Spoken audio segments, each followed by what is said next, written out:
Dear students, today's our topic is reproductive health. तो मैं यहाँ आपसे शेयर करना चाहूँगा, वैसे सारा मैं आपको एक्सप्लेन कर चुका हूँ। रिप्रोडक्टिव हेल्थ में सबसे पहली बात ये होती है कि जो भी लेडीज़ हैं जिनको जो है बच्चा पैदा करना है, उनको WHO के हिसाब से 20 से 35 साल की एज ज़्यादा अच्छी बताई गई है WHO ने।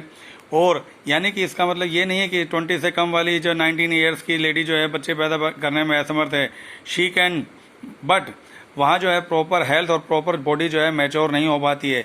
दूसरी चीज़, फीमेल्स को जो है न्यूट्रिशियस डाइट लेनी चाहिए और बार बार जो है जल्दी जल्दी प्रेगनेंसीज़ को रोकना चाहिए। तो डियर स्टूडेंट, यहाँ पर जो जल्दी जल्दी प्रेगनेंसीज़ को रोकने के लिए पूरे वर्ल्ड के अंदर जो है फैमिली प्लानिंग, क्योंकि पहले जो तो क्या था, आप अपने ग्रैंड पेरेंट्स से पूछना, सबके यहाँ 8-8 10-10 भाई बहन होते थे। ठीक है, 8-8 10-10 भाई बहन जो है उनका क्या कारण होता था कि लोग बाग अवेयर तो थे ही नहीं, इस चीज़ को क्या मानते थे, इन चीज़ों को ये समझते थे कि ये भगवान की देन है, लेकिन भगवान की देन नहीं थी, ये सब हमारी अपनी जो है देन होती थी। ठीक है बेटे, तो यहाँ पर फैमिली प्लानिंग के लिए सबसे पहला जो बात आती है वो है कि समाज को जो है हम शिक्षित करें और समाज को ज़्यादा बच्चे होने की वजह से जो होने वाली दिक्कतें हैं उनके प्रति अवेयर किया जाए। सिंपल सी बात है कि समाज को जो है बताया जाए कि अगर देखो 2 बच्चों के बीच में गैप होगा तो उनकी परवरिश अच्छी होगी और फीमेल की हेल्थ को भी जो है ज़्यादा नुकसान नहीं पहुंचेगा। सेकेंडली, आप एक चीज़ एग्जांपल से समझ सकते हैं कि 2 भाई हैं, दोनों के यहाँ सेम ज़मीन जायदाद है और दोनों का सेम स्टेटस है, लेकिन एक के यहाँ 4 बच्चे हैं और एक के यहाँ सिर्फ जो है 1 या 2 बच्चे हैं। तो क्या होगा, परवरिश किस बच्चे की अच्छी होगी, जिनके 2 बच्चे हैं। ठीक है, ऑब्वियसली ये चीज़ें जो हैं सही होगा। फिर तो इसके बारे में फिर अवेयरनेस करने के लिए सरकार ने जो है मेथड्स ऑफ फैमिली प्लानिंग अपनाने के लिए क्या कहा, सबसे पहले उन्होंने देश और विदेश में अंतर्राष्ट्रीय समुदाय ने, यानी कि WHO भी इसी को कहता है कि आप अपने जो है सभी लोगों को एजुकेट कीजिए, एजुकेशन दीजिए, उनके जो है सारी की सारी जो है उनको इसकी अच्छाइयाँ और बुराइयाँ बताइए।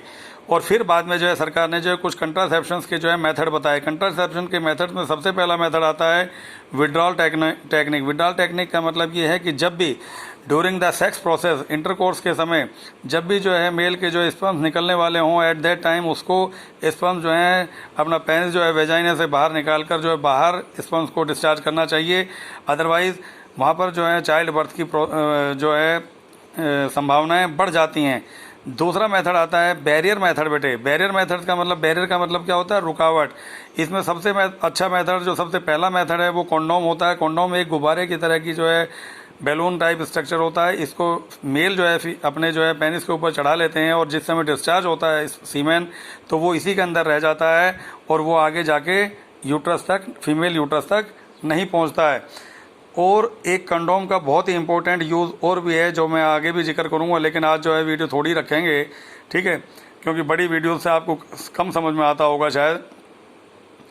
कंडोम से एक सबसे अच्छा फ़ायदा ये भी है कि ये जो है मेल और फीमेल दोनों को जो है STD से जो है बचाता है। STD बोले तो सेक्सुअल ट्रांसमिटेड डिजीज़। फिर दूसरा मेथड आता है बैरियर में डायफ्राम मेथड और IUCD। डायफ्राम में क्या होता है, यहाँ पर भी जो है एक छोटा सा जो है ढक्कन टाइप का जो है एक स्पाइरल सी जो है शेप की जो है एक ट्यूब होती है, उसको जो है फीमेल के यूट्रस के अंदर जो है ऊपर जो है लगा दिया जाता है, जिससे कि उसका माउथ बंद हो जाता है। फीमेल का माउथ का जब यूट्रस बंद हो गया, यूट्रस का जब माउथ बंद हो गया तो स्पर्म्स अंदर नहीं जाएंगे और फीमेल जो है प्रेग्नेंट नहीं हो सकेगी। तीसरा मेथड बैरियर मेथड में आता है IUCD। इसकी फुल फॉर्म है dear student intra uterine contraceptive device. इसमें जो है सबसे ज़्यादा चलने वाला कहलाता है कॉपर टी। कॉपर टी देखिए इस तरह का होता है, ये कॉपर टी कहलाता है। ठीक है, कॉपर टी जाके जो क्या करता है, फैलोपियन ट्यूब्स और यूट्रस को जो है ब्लॉक कर देता है और फिर से जो है मेल अगर अंदर जो है वेजाइना के अंदर ही डिस्चार्ज कर देता है, तब भी जो है क्या होता है बेटे, स्पर्म्स आगे नहीं जा पाते हैं। थर्ड मेथड आता है केमिकल मेथड। केमिकल मेथड्स में जो है स्पर्मिसाइड्स होती हैं, कुछ टैबलेट डॉक्टर जो है फीमेल्स को जो है अपनी वेजाइना के अंदर रखने के लिए देता है। कुछ टैबलेट्स होती हैं, जेलीज होते हैं। इससे क्या होता है, इसके जो है झाग बन जाते हैं और झाग बनने से क्या होता है, आगे स्पर्म नहीं जा पाते। और इसी तरह फीमेल्स के लिए भी क्या होता है, ओरल कंट्रासेप्टिव डिवाइसेस होती हैं, जिनको जो है जनरली बर्थ कंट्रोल पिल्स कहा जाता है। जो मैंने अभी आपको एक एग्जांपल दिया था, नाम दिया था अनवांटेड या सहेली, इस तरह की गोलियां। और वैसे सरकारी जो जितनी भी डिस्पेंसरीज और हॉस्पिटल्स हैं, आंगनबाड़ी हैं, उनमें सब में ये महिलाओं को जो है ये फ्री सप्लाई होती है। ये गोलियां खाने से जो है बड़ा फ़ायदा होता है। वो फ़ायदा क्या है कि बॉडी के अंदर कोई चीर फाड़, कोई नई टेक्निक नहीं लगानी पड़ रही। दूसरी चीज़ क्या होती है कि जब तक फीमेल इसको खाती रहेगी तब तक बच्चा नहीं होगा, और जिस दिन इसको खाना छोड़ देगी तब वो बच्चे के लिए ट्राई कर सकते हैं।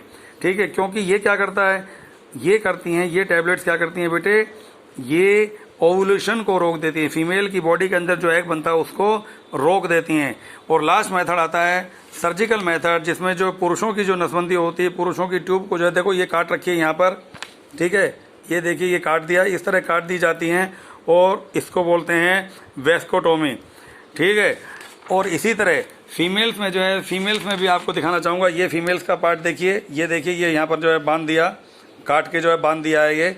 ठीक है, इसको बोलते हैं ट्यूबेक्टोमी। दोनों के अंदर जो है एक ही चीज़ है, या तो जो है फैलोपियन मेल्स में वास्ट डिफरेंसेस को काट दिया जाए या रिमूव कर दिया जाए, और फीमेल्स के अंदर फैलोपियन ट्यूब्स को काट दिया जाए या रिमूव कर दिया जाए। Both the process are named as for the male vasectomy and tubectomy is for the females. ठीक है, एक बहुत ही जो है घिनौना काम होता है MTP, medical termination of pregnancy.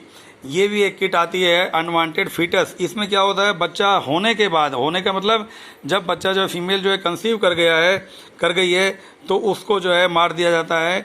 ये चीज़ें सरकार ने बैन लगा रखा है, लेकिन फिर भी जो है कुछ नालायक मेडिकल स्टोर्स वाले जो है इनको बेचते हैं अपने पर्सनल इंटरेस्ट के लिए। ठीक है, सेक्सुअल डिजीज़ हम कल पढ़ेंगे। Thank you, have a nice day.